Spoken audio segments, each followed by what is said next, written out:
Guys, welcome for another section to Assured Nigeria User Group. We have an interesting speaker again, David Frappart, for the second time. David, nice to Thanks for have you having me. again. It's a pleasure. Yeah. So this is a continuation of the series on AKS started by David last month. So today we'll be talking about networking considerations for AKS. And I hope Exactly. you can learn something. And yeah, the pleasure always having you, David. Before it's yours now. Thank you. Thanks. Okay, so let's get started. So as you said, we are carrying on from last session. So last time we discussed about a lot of things, and today we are talking about completely another aspect of Kubernetes in Azure, which is the network. So the network is not that difficult. So you'll see that, well, it depends. If you are familiar with network, you'll find that it's maybe less complex than last time. If you're more from the IAM perspective than the network, then, well, it will be difficult. But that being said, what we have to see today is the networking consideration following the same logic as last time, considering the network, the control plane and the worker plane. And as for last time, we'll start by a rapid overview of the Kubernetes architecture in Azure so that we can continue after that on all of those different topics of this different part of the architecture in the Azure Kubernetes service networking. At the end of this session, we'll do a little summary, of course, and discuss what's next, which is, as a matter of fact, something that is already planned, but I'll introduce that, and you'll see during this session why we have to consider another session to secure our workload in Kubernetes, because starting from the IAM and looking from the network in the cluster is not enough to be considered secured at this point. So we'll see that during the session. So let's get started. So you already know me, so I won't lag on that. So let's start with the high-level architecture, if you will. So very simply, we want to consider how the Kubernetes architecture is composed. So remember, there is always the control plane and the worker plane. On the control plane, we control what's happening on the worker plane. The worker plane is composed of nodes on which we have different workloads that run in Kubernetes, but these workloads are composed of different Kubernetes objects in the Kubernetes API. Okay, so this is not yet a deep dive on the Kubernetes object, so we'll just say that for now, but we'll probably discuss a few of those things during the session. Now, if you take a little bit of this architecture in Azure from a network perspective this time, you have to consider the architecture as it is in Azure. So first thing first, sorry.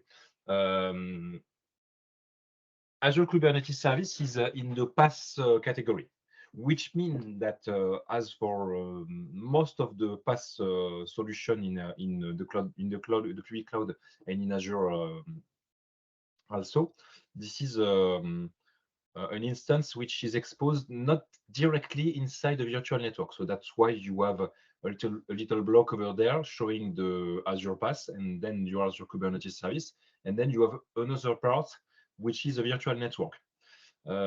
If we consider the component that we discussed just on the previous slide, you had the control plane, and really the PaaS part is the control plane, which is really ideal because we don't want to manage the control plane high availability and stuff like that. Some things that we have to consider when we are managing our own Kubernetes on-premise with servers and stuff like that. We don't do that in Azure. So this is already provided by the cloud provider, and the cloud provider has its own SLA and SLO and all of this stuff that you know of that makes your life easier as a cloud ops. Okay, and now on the worker plane, you have stuff that are similar to what you have in the IaaS. Okay, except that This is a IaaS managed by the Kubernetes instance. So in this IaaS part, you have virtual network, obviously. That's the topic of tonight. So we'll talk a lot about networking. But then you have subnets and stuff in the subnet. So the main part that we have for Kubernetes or in the worker plane are node pools, which are servers inside the subnet. You'll find a load balancer each time, because there is always a load balancer to communicate with the Kubernetes API. And you also have a manage NSG, which allows Kubernetes to manage flows opening when it's needed. You can see that I've drawn another subnet with an application gateway. It can be used in Kubernetes in AKS, but not out of the box. You have to configure additional things,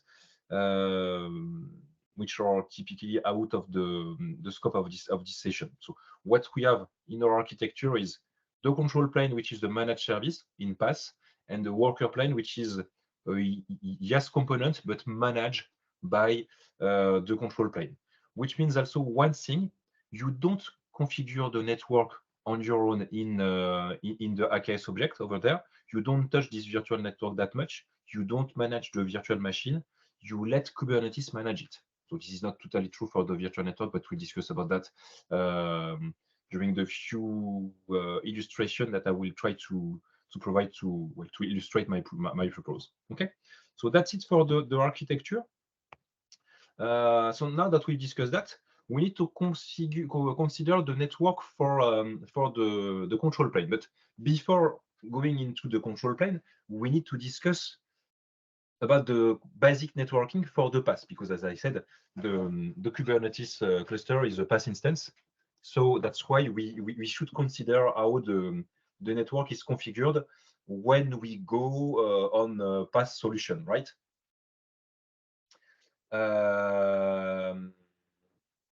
So if you consider any PaaS service in a PaaS instance in Azure, you get something like that.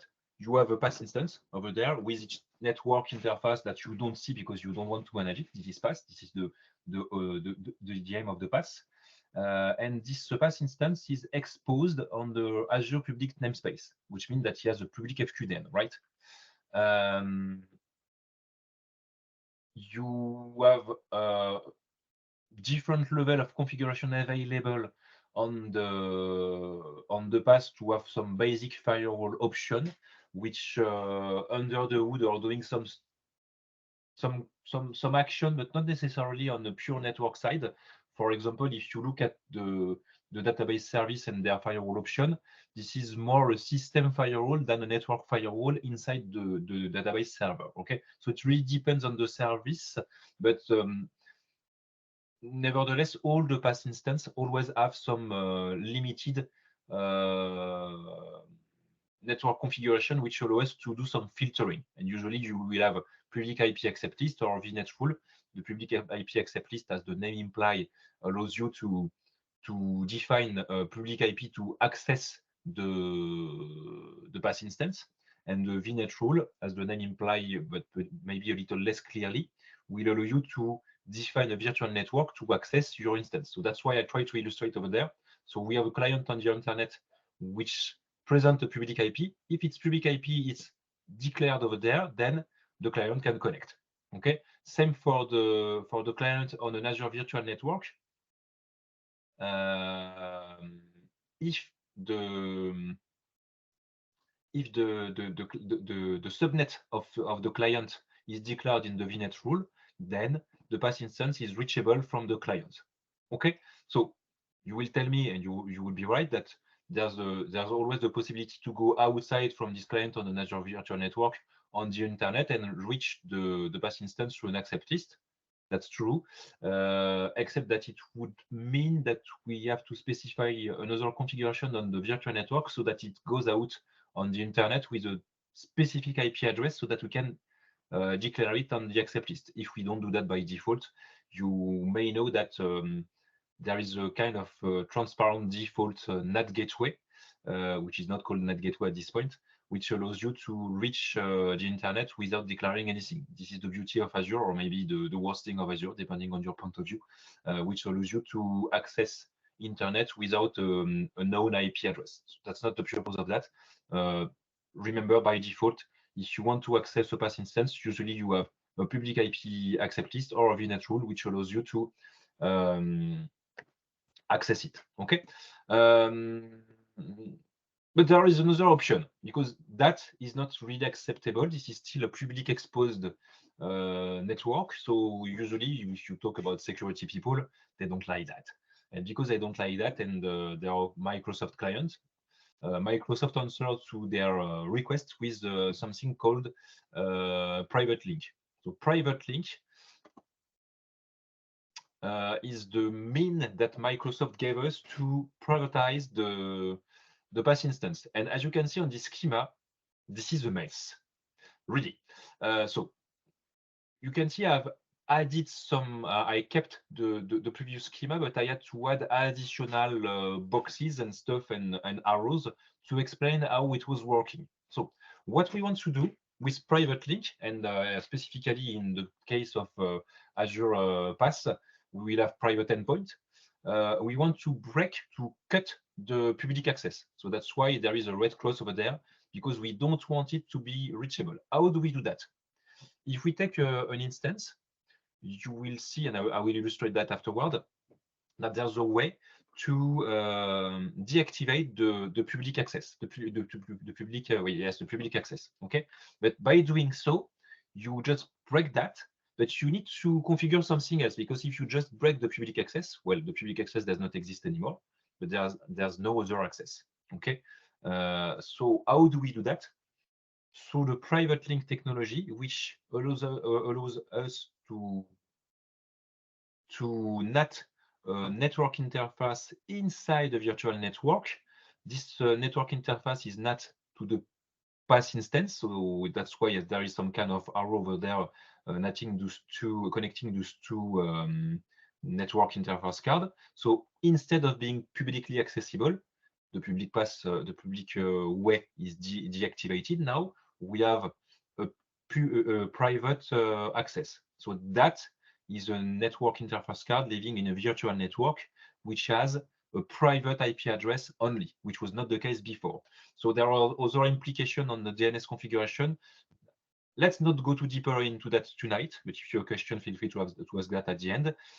We changed the DNS resolution and we use a private DNS zone. And if the client is peer to the network or connected by one way or another to the network containing the hosting this network interface card, and if it's able to resolve the name of the PaaS instance, then it will be able to access this instance through its private IP only. And that will be also valid for on-premise workload connected to Azure through VPN or express route configuration. Okay, so that's quite elegant, but really a mess in terms of networking. Okay, and that's what you can see on this schema. Okay, so that's all for the basics. By default, we have a publicly exposed PaaS that we can secure with the PaaS network configuration. But if you want to cut this public configuration, we have to add a lot of other parts which are relevant for us. Okay. Now, if we translate that into Kubernetes, because I said that we were talking about networking consideration for Kubernetes, so we have to move on. Well, as I said, an AKS cluster is a PaaS instance, right? As I said also, the PaaS instance is the control plane and typically the API server. Okay. But because it's something specific, this is not exactly the same way as for all the other service. As I said, when you have PaaS instance, and in our case, an AKS cluster, you may have some of those configurations, but not all. In our case, in the AKS cluster case, the default networking configuration for the control plane will allow us only to declare accept list. You cannot do VNet rule on an AKS cluster. I show you that after because I have a cluster in the public configuration and I'll be able to show you this network configuration. Okay. So by default, what we can do is allow access from internet by an access with the accept list, and for our client on an Azure Virtual Network, well, its way to access this cluster, if the cluster is secure, is to have a public IP that is declared in the configuration, so that we can declare that over there. Okay, so we don't have VNet rule for our cluster. Okay, so that's the basic configuration. So let's illustrate that, if you will. Where is that? Okay. So I have a bunch of Kubernetes cluster that I made for this session. As you can see, we have a lot of different clusters, which means that we have a lot of configurations to see. If I'm correct, the first one is the default one with the default configurations. So if you look at that, looking at the configuration, you can see that we have an API server address, which is the control plane, really. You can see some networking configuration, but the most important part is over there. Private cluster not enabled, authorized IP range not enabled. If we go into the networking and we check that, you can see that here I can configure the authorized IP.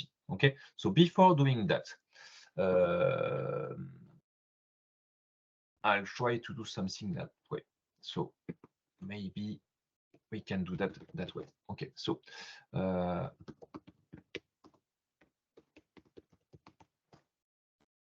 what I want to see is if I can see my cluster first. So I have all of my cluster, perfect. I need to get the credential of my cluster. Remember last time we've seen this command, so let's just try that.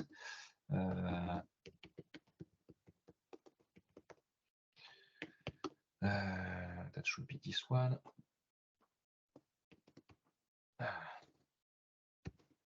And that should be this one. Okay.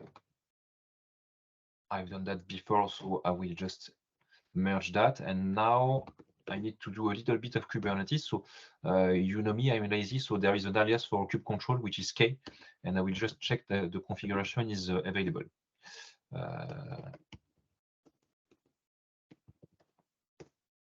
Okay, so you can see that there is a star in front of this context, which means I'm indeed connected to this cluster. So now if I'm doing okay, I get nodes, I should see my nodes because this is a publicly accessible cluster. Okay, and if I want to get my IP, I think there is something curl.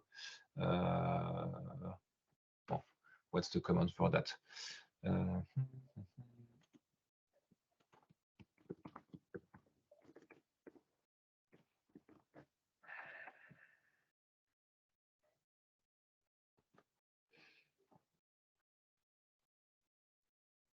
That's that. I always forget this command. If you want to find your public IP from the command line, you can do that way. So this is my public IP. So now let's try by doing. Let's start by doing that. So now I will just specify that for now I don't authorize any. I cannot. So I will try to authorize Google. Okay. So if I do that, I should demonstrate that I have no access now. So that should be good. And then I will try to access again my configuration. You'll see that I will have a timeout. Okay. It might take some time. Maybe I was a little optimistic with the API access on that. Okay. So let's let it do its stuff, and we'll move back on that a little bit afterwards. So okay, but as you can see, there's a way to configure accept list, and if I do that afterward, only my IP will be able to access on that. Remember, the IP accept list is not the only mean of protection because we have authentication through Azure ID. Okay, but we are talking about network today. Okay, so that's the basic protection for the AKS API server, but we have other means, right? Because as I said, for all the PaaS configuration, we have private endpoint. And if we want to do private endpoint, well, we have, how should I say that? We have an AKS cluster that can be configured with a private endpoint so that the API server will be private. remember in the previous slide, I showed you, well, not this one, but the one even before, I showed you some DNS configuration. And if you want to have a private DNS cluster, a private cluster, we will need a private DNS zone, which is either managed by me or managed by Microsoft. Okay. If you have private endpoints, you always have private DNS zone. The counterpart of that is that if you do self-manage, if you do AKS manage DNS zone, it means that the cluster is managing the DNS zone, so it will be inside the. So let's show you that. If I take one cluster, let's take this one.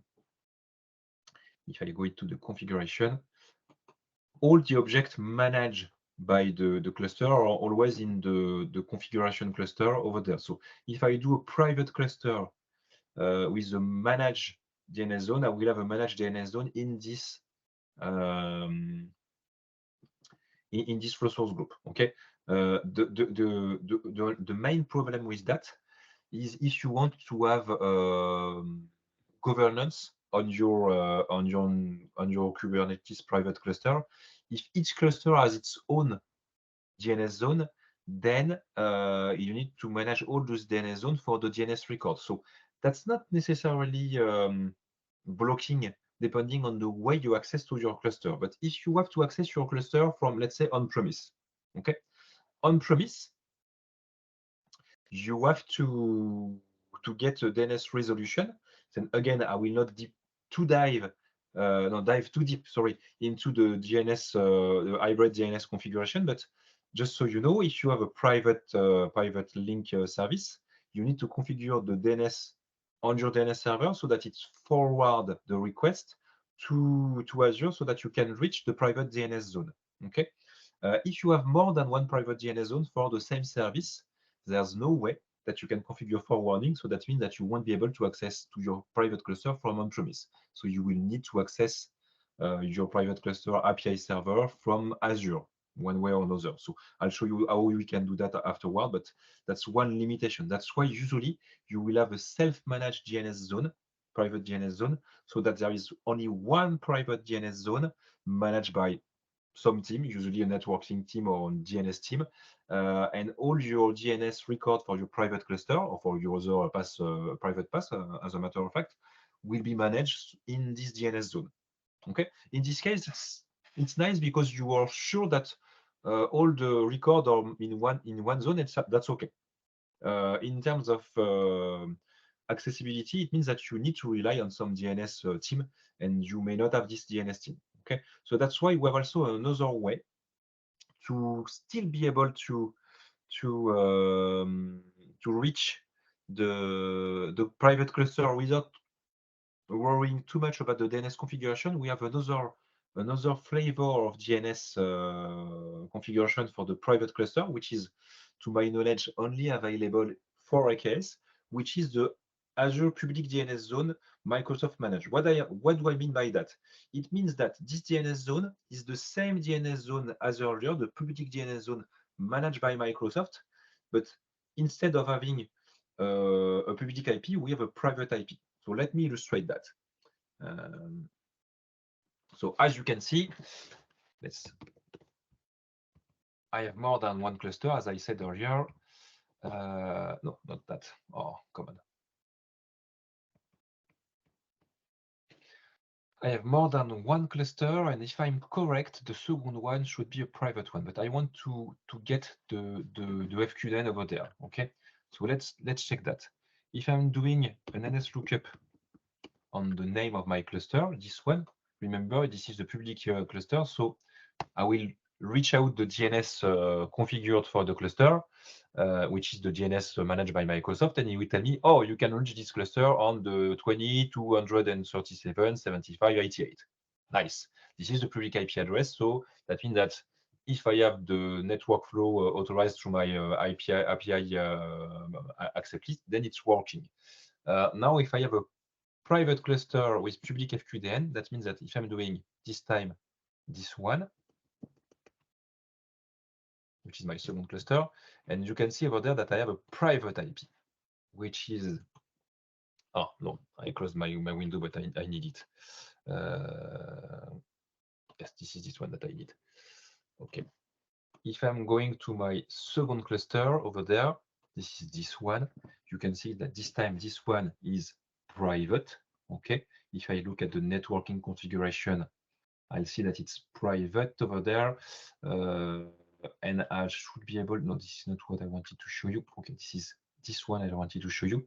I need to go into the resource group managing the Kubernetes resources. And here I have a managed network by AKS. And this managed network, if we look at the range, this is 10.224.00/12. If I look into the subnet and the connected device specifically, I should see the Kube API server NIC, which is my private IP 10.224.04. What did I have? 10.224.04. So this is the NIC that I mentioned on my schema, which is indeed inside my virtual network, but which DNS name is still managed by Microsoft on a public DNS zone. Okay, so that's the easiest way to manage your private cluster without too much DNS configuration. So I do that each time I can do that. What I never do is the AKS managed DNS zone, because this is a mess and this is definitely not scalable. But usually what we will have in your clients is the self-managed DNS zone, which is a private DNS zone managed somewhere in your Azure tenant. Okay. So there is a third solution, but before moving to this third solution, remember I let into the configuration earlier that I had one cluster which was waiting for a new configuration.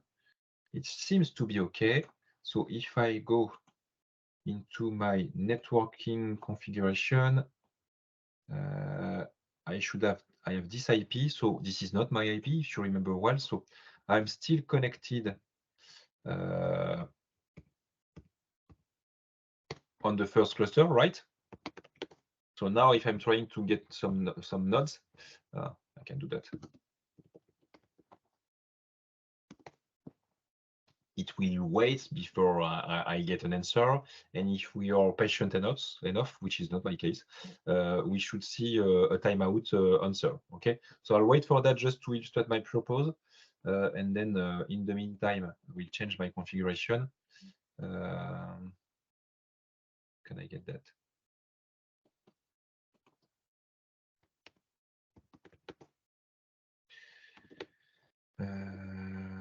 Curl ifconfig.me, if I'm correct. Yes, that's it.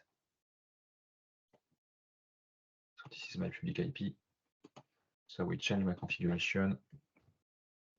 Once I have an answer stating that it's not working. Okay, unable to connect because I cannot connect. This is blocked. So let's change that.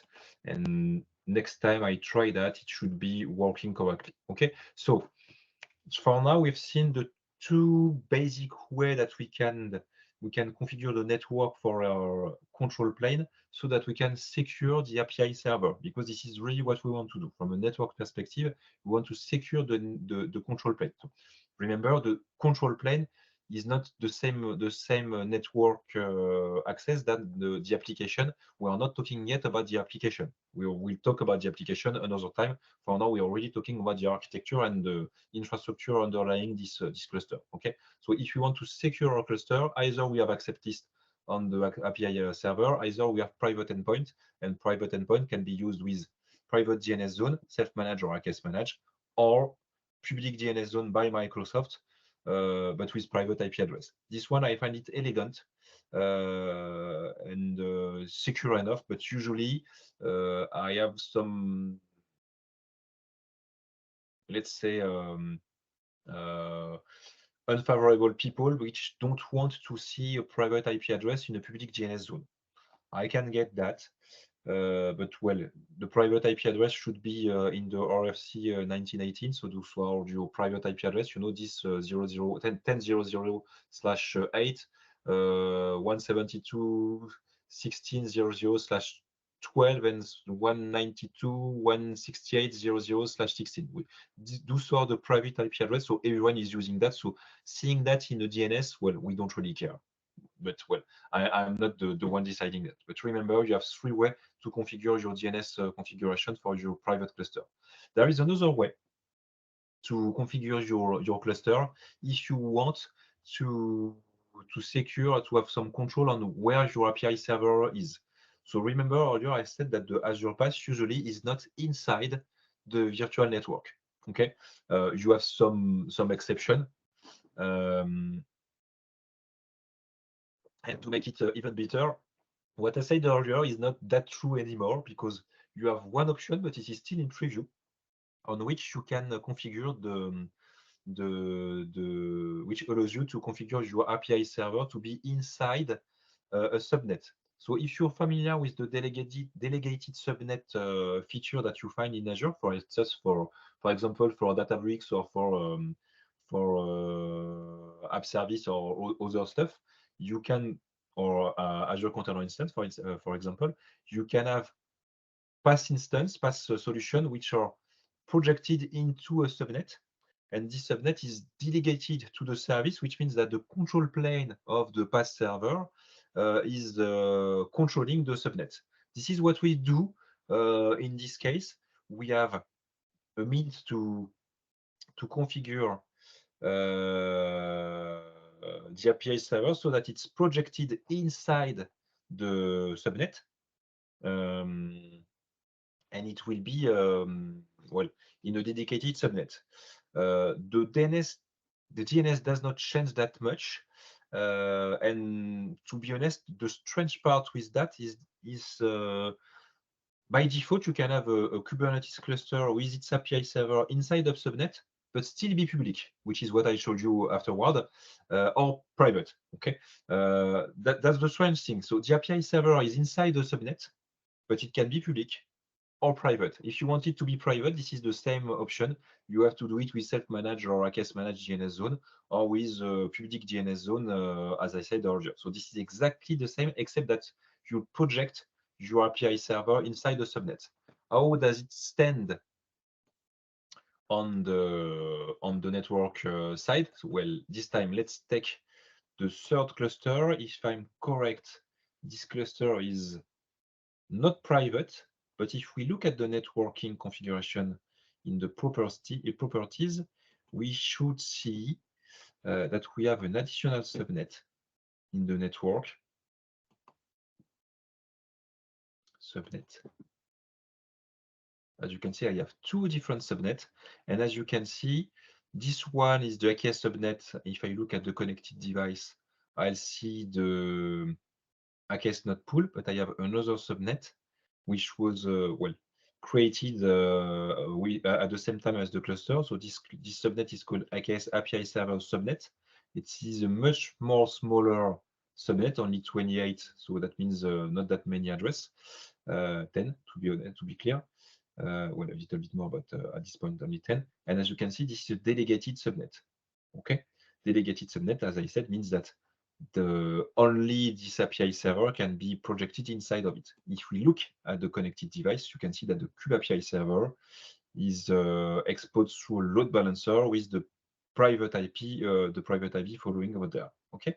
Nevertheless, if I take this cluster from my standpoint over there, I will this time use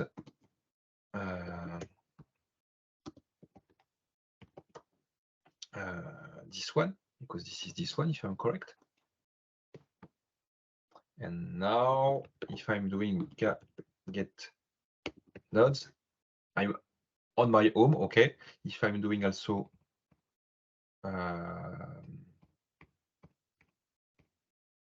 no. Okay, I need to do that.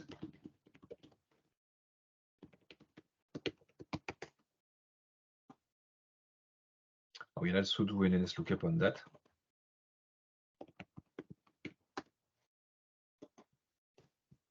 Okay, and this one, it has a public IP address, which is fun because, as you can see, the Kube API server is living inside the cluster. Okay, The other option, as I said, is that we can privatize this cluster. So the fourth one this time is still a cluster similar to the previous one, but as you can see, this one is private. Okay, but if we look at the properties over there, and we go there, you should see that we have a similar configuration. Let's check the connected device. And as you can see on the connected device, we have a Kube API server and inside the subnet. But if I'm doing this time another NS lookup on the DNS configuration, this is exactly the same configuration as earlier, as the second cluster.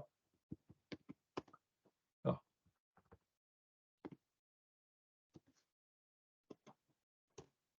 And this time you can see that I get a private IP. Okay, but this private IP is not reachable directly. Okay, let's try that just to be sure. I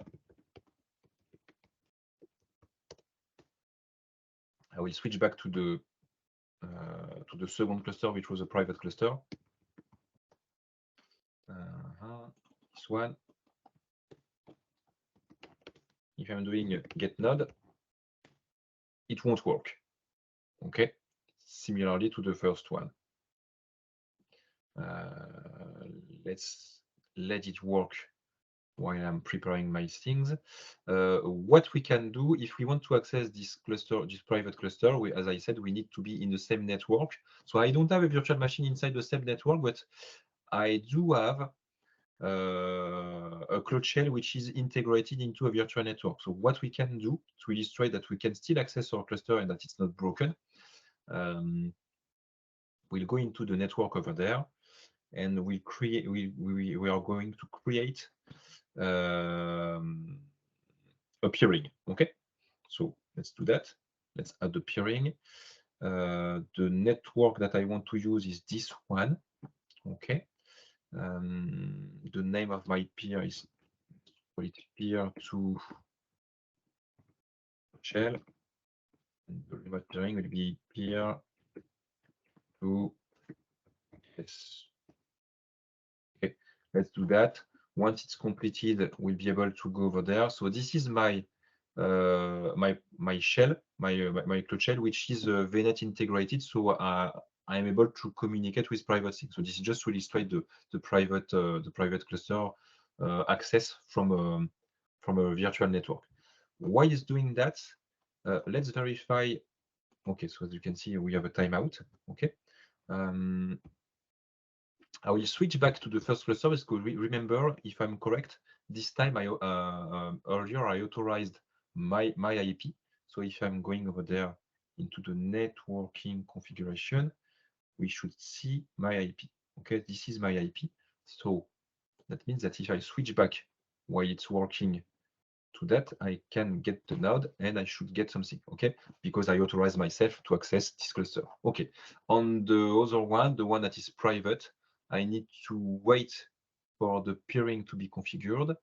And once it's configured, I should be able to work. So let's move over there into the network and check my network over there, the Cloud Shell network. If I check the peering,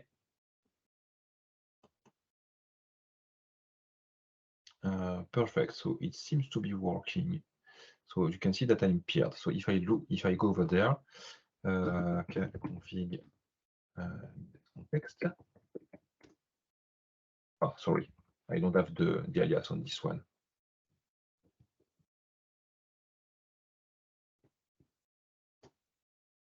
You have the second cluster, as I said, but can I get access to my node? Oh, sorry, definitely. I forgot that I didn't have this. And it's working because I'm inside the network. Okay, so that's it. We illustrate that we can privatize the private cluster by different with private endpoint. If we want to access this private cluster, we need to be inside the network or inside the network that is peered to this network. Okay, so that's it. We've done it. We've also seen that where are my slide? We've also seen that we have a third option to configure the network for the API server, which is the API server projected inside the subnet. but that does not mean that by default your server is private. You need to define the API server to be inside the subnet and to be private. So finally, what it brings to the table is that the node pool will communicate with the API server through the private IP directly. While on the other end, when we have this schema, over there, the node pools need to communicate back with the API server with another mean, which is called connectivity with a K, which is a Kubernetes project which tunnels the network exchange between the API server and the node pools. So the nodes can be private, but they can communicate with the control plane through, even if it has a public IP, because we have this connectivity. So when we do that, we don't rely on connectivity that much, and that's the good point. Okay. So I think that's all for the network, the control plane network consideration. So now we can move on to the worker plane. So you've seen the presentation for this session, because CJ introduced that with the different networking options that we have. By default, if we configure a cluster, we have something called KubeNet or something called Azure CNI. And that was for a long time the only option that we had. Okay, so if we take a look at this first option, KubeNet is the de facto default configuration that you will get if you create a cluster and you don't specify anything. You will get KubeNet, and KubeNet is well, this is the basic network configuration in Kubernetes. It only works with Linux nodes, and what it does is a NAT between your workload inside Kubernetes, inside your node, and the virtual network. So if you configure a cluster with KubeNet, you will have a different IP address range for the pods than the IP address range for the virtual network and for the nodes. Okay, I'll show you that afterward. If you use Azure CNI, the default one, instead of NAT, you have a bridge, which means that the pods are consuming the same IP range as the nodes, which is the virtual network range. So what do we have? Obviously, if we do some NAT, it means that we are adding some latency into the network. So that's why it's not the ideal network configuration recommended by Microsoft in terms of production workload. And so that's why you'll see often that we want to do something else. Nevertheless, in my experience, KubeNet is still used for other means, and I will try to explain that. On the other hand, if we use KubeNet because we have NAT, this range over there does not need to be big, because you only need to plan for the node numbers that you will have. So if you plan to have a cluster with 10 nodes, you could configure a cluster with a very small subnet for your nodes, and it would work. On the other hand, if you use Azure CNI, by default, you will need to plan for the pod IP address and the nodes. So if you want to have 10 nodes and the number of pods that you plan to have, you will need to plan for that. And just so you know, if you configure Azure CNI, you also have a default configuration on the cluster which defines how many pods you can configure with your node. And by default with Azure CNI, this is 13 pods per node. So if you have 10 nodes, you will have max 30 pods per node, which means 300 pods. But what does it mean in terms of IP configuration? You have 10 IP for the nodes, plus 300 IP for the pods, plus also what you need to plan for the upgrade of the nodes. So you need to plan that nodes are created and destroyed, so you need to have a little leeway for that. So that means you need to have at least, well, if you take the network size, remember, /25 is 128 IP address, /24 is 256, and we said that we will need to have more than 300 IP. So that means that we need to have at least /23, which is 1024 IP, which is a mess in terms of network configuration. So as I said, this is easy if you are familiar with network, but if you're not, well, it's not easy. But Azure CNI is better in terms of configuration, in terms of options. You can also do things like Windows node pool or virtual node with container instance, but you need to plan for the network. Let's illustrate that. Let's take a few clusters over there. So if I'm correct, the first cluster that I got over there were all Kubernetes, because that's what I do usually. So as you can see in the network configuration, you can see that we have network type Kubernetes. And you can see that I do have a pod CIDR, which is 10.2.20.244, which is different than the network IP address that I had over there. So let's open another configuration, because I don't want to go back and forth all the time. But if I go over there into the manage network over there, you can see that the IP range is not the same. Okay, 10 to 24 instead of 10 to 44. There are also another thing that we need to consider. How is it working? I did not detail that because it was a little bit much, but we have a root table which is configured on the subnet hosting the nodes, and this root table is managed by Kubernetes, and this root table is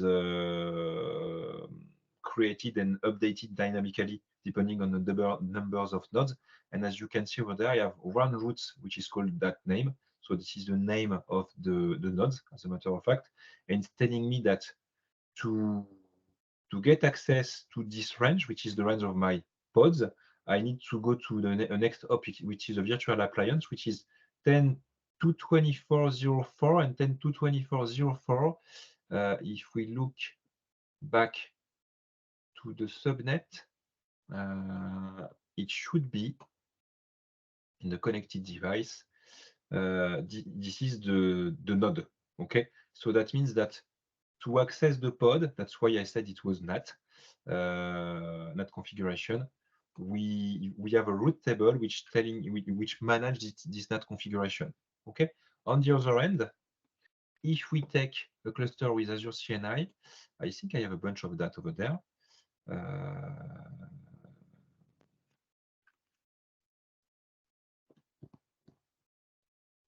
Let's switch over there, and if I'm correct, it should be this one.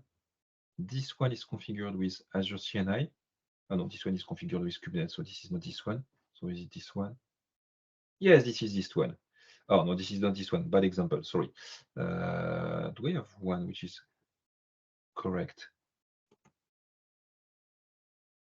Yes, this one. Okay, this one you can see Azure CNI, but we don't have a pod CIDR. Okay, so let's take back our schema. This is a bridge, so we share the same IP, the same IP range. So that's the basic configuration. But again, if we take where did I put my navigator? Okay, if I take this cluster, let's move back again to the properties of this cluster. And if I take the properties and the resource group, you should see over there that in the connected device, I have a lot of things, which is why I don't like that much Azure CNI by default. So that is the default configuration for Azure CNI, which means that we have a reservation in the VNet for all the potential pod IP address that we will get. So there is another way to configure that. Now we can have a dynamically assigned IP for the pod, so we don't have this terrible things, this terrible view, but it has other mean. Okay, so that's the default configuration. Let's move back to the slide. Okay, so as you can see, either we have NAT and latency issue, either we have Azure CNI, no latency issue, but a big range to plan. Fortunately, because this is not ideal, we have other means of configuration. So what are those other means? Well, the first one is Azure CNI overlay, which is an evolution of CNI. This is usually I said that this is the Kubernetes docked to Dopium product. So instead of having Kubernetes with its limitation, we have Azure CNI, but Azure CNI with a network overlay. Okay, So it seems ideal, and this is probably what I will do now instead of Kubernetes, but we still have some limitation, which is mainly the limitation of the support for application gateway as an ingress controller. So an ingress controller, as you may know, in Kubernetes is a way to expose service through a layer 7 load balancer. And there is one way to do that with an application gateway, which is managed by Kubernetes in the control plane, so that we have an application gateway which exposes the service inside Kubernetes, which are still living in Kubernetes. But if we do Azure CNI overlay, we cannot do that. So you may tell me, and you probably would be right, that, well, we don't care because we don't want to do application gateway as an ingress controller because this is very slow. And you're right, this is very slow. And there is also another evolution that I don't want to talk too much about tonight, which is the fact that application gateway for Kubernetes is evolving. Instead of having AGIC, an application gateway for ingress controller, we will have application gateway for container, which is gateway API, which is the evolution of the ingress controller in Kubernetes. Instead of having an ingress controller, we will have a gateway API.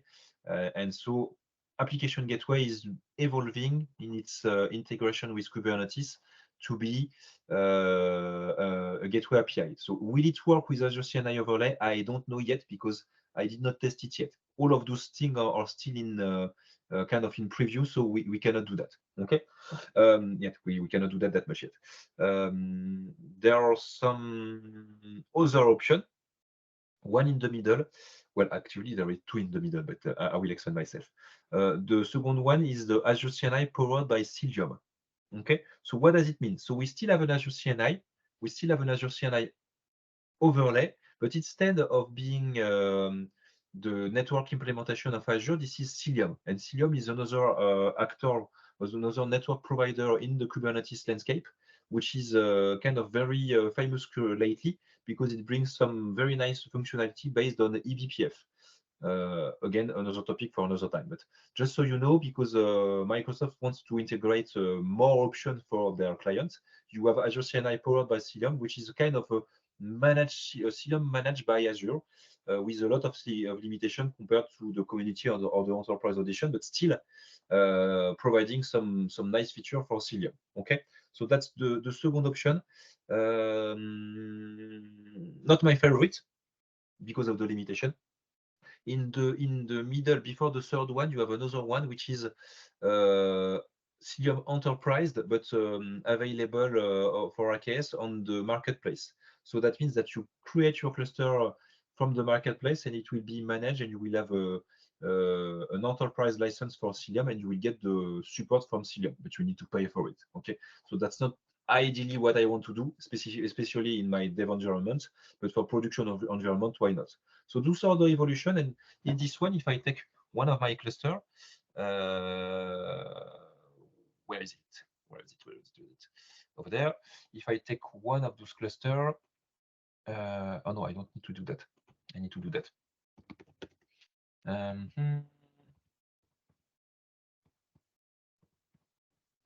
Okay, which one was it already? So I still need to check that, but I will show you. Well, first thing first, if I take this one, so this one should be an Azure CNI, if I'm correct. But you can see this Azure CNI, and we do have a pod CIDR, which means that we do have a network overlay. And this one is the same, if I'm correct, right? But I think that this one is the one powered by Cilium. So if I take this one, what you will see,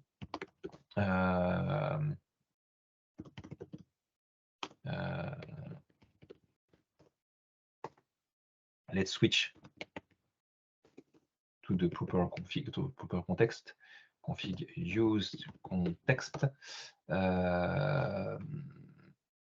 Which one is it? The 6. Okay. Okay, and if I do get pods -a so that I can hold the namespace, what I want you to see, not that much yet, we don't want to dive too deep into Kubernetes, but you can see that we have Cilium object, which means that we do have network overlay, but with Cilium configured. If we see Cilium, it means that this is something managed by the Cilium on a network side. If I switch to the 5.1, if I do get pods -A, you can see that I don't have Cilium this time, only CSI, Cloud, and stuff like that. Nothing related to another CNI. Okay, so that's what I wanted to show you on this one. Now I have a third option, or fourth, it depends, which is bring your own CNI. What does it mean? Remember, we've talked about since the beginning for the worker plane, we talk about CNI. CNI stands for Container Network Interface, which is the standard developed by the Kubernetes community so that network provider can configure network for the pods. Okay, and you have a lot of CNI provider, namely Cilium or Calico or Weavework or any other thing that you can see. And until recently, you could only do, as I said, KubeNet or Azure CNI. And now we have other options with Azure CNI, but we can also do bring your own CNI. What does it mean? It means that we create a cluster without any CNI, and we need to install one, which means that, well, I can show you because one of my cluster is using that, and I think it should be the 7 maybe. If I do get nodes, oh, it's not this one then. So it's probably the 8 this time then. Okay, and you can say I have some error, but look at that. The node is not ready. Why is it not ready? Well, if you've done some Kubernetes in the past, so with kubadmin or stuff like that, this is the state of your cluster when the CNI is not installed, which is exactly our case. This is a bring your own CNI cluster. So I have not installed the CNI yet. So that's why the nodes are not ready. Okay, and that's the third option. This is ideal if you want to manage yourself the CNI. Typically, it means that you have a huge, a deep knowledge of the CNI that you want to use. So this is more for more mature Kubernetes teams that already do Kubernetes on-premise, so that they can keep the same CNI, because different CNI means different feature. Okay, so that's why you would need that. Okay, so that's the third one, and that's, well, all of our options for the worker plane. But we have other network configuration, and then after that we'll be finished, because depending on what you do, you may have more subnets for your cluster. So you've already seen that if we do the API server VNet integration, we have an additional subnet. We need to have an additional subnet, but we can also do node pools in other subnet. How do we do that? And why would we want to do that? Well, if you want to separate the network from an Azure control plane point of view, we can create another node pool in another subnet, and then we'll be able to add a network security group on this subnet over there.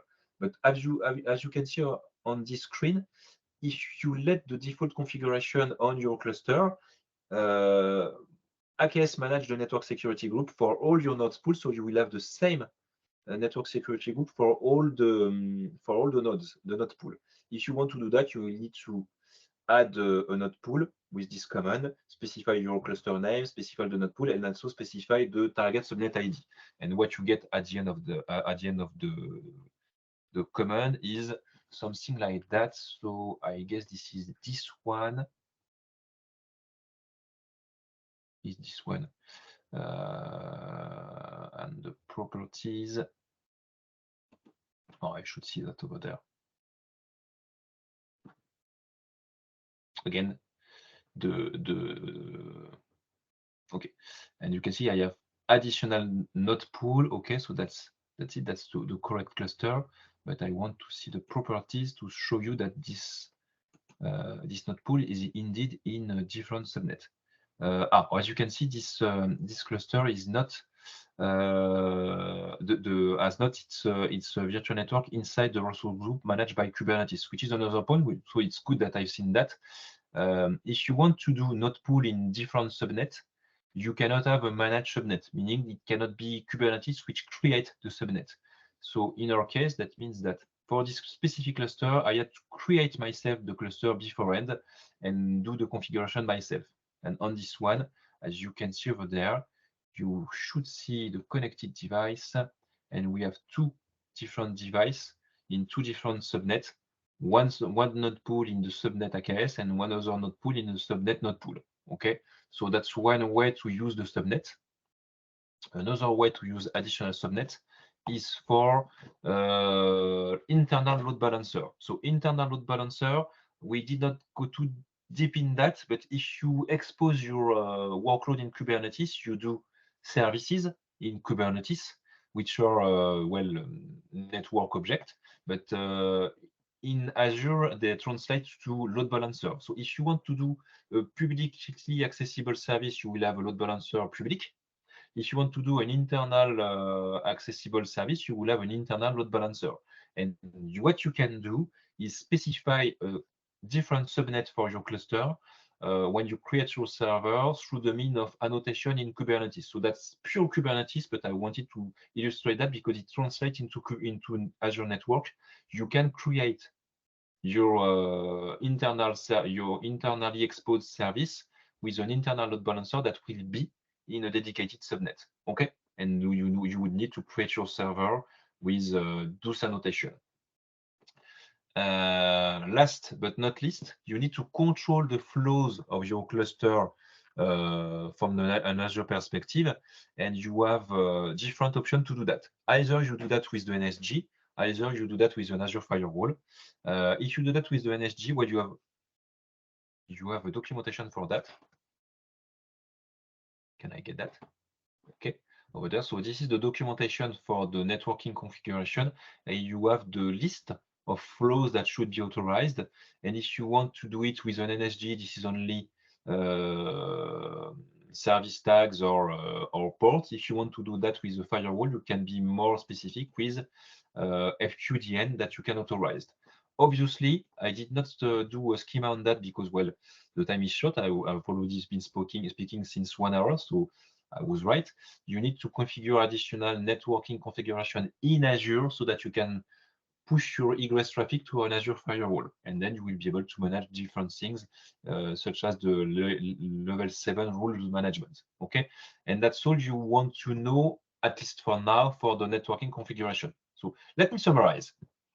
If you consider the control plane, you should protect your API server on the network perspective with either an accept list, and you don't have to configure anything else except the public IP address that you want to authorize, or through private cluster and private endpoint. And as you've seen, we have different configuration, but usually the problem is that you need to configure DNS. You have a third option, which is the API server VNet integration, which is not for just protecting the control plane, but which has a huge impact on the VNet configuration for your cluster. Okay.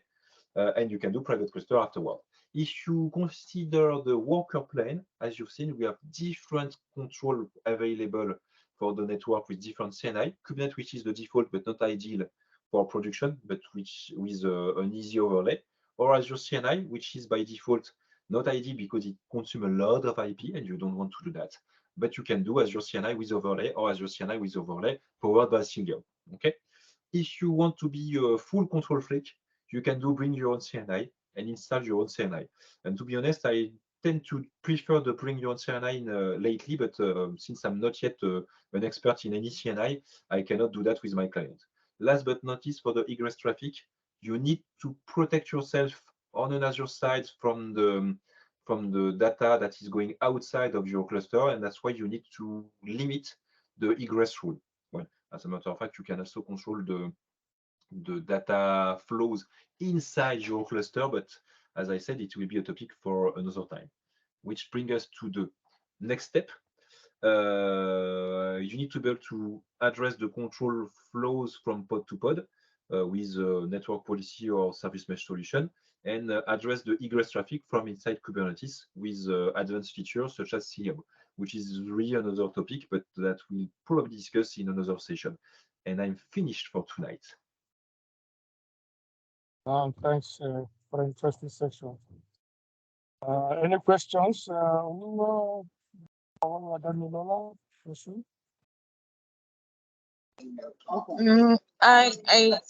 don't have any question for now. Okay.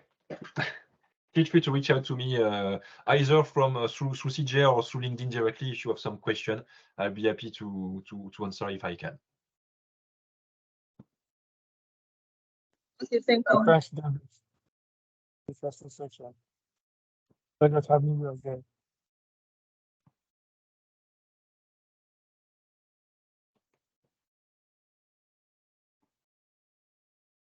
That's for the section, David. Pleasure having you again. Thanks. you. So if that's okay, I will stop my sharing. Do you want to get the presentation? Yeah, so if you can share it here as an attachment, that would be nice. Okay, so this is recorded, and I'll put it to yeah, you. this is recorded. Yeah. So I will send you the presentation. I will reach out to you and send you. We'll see how we can share the presentation,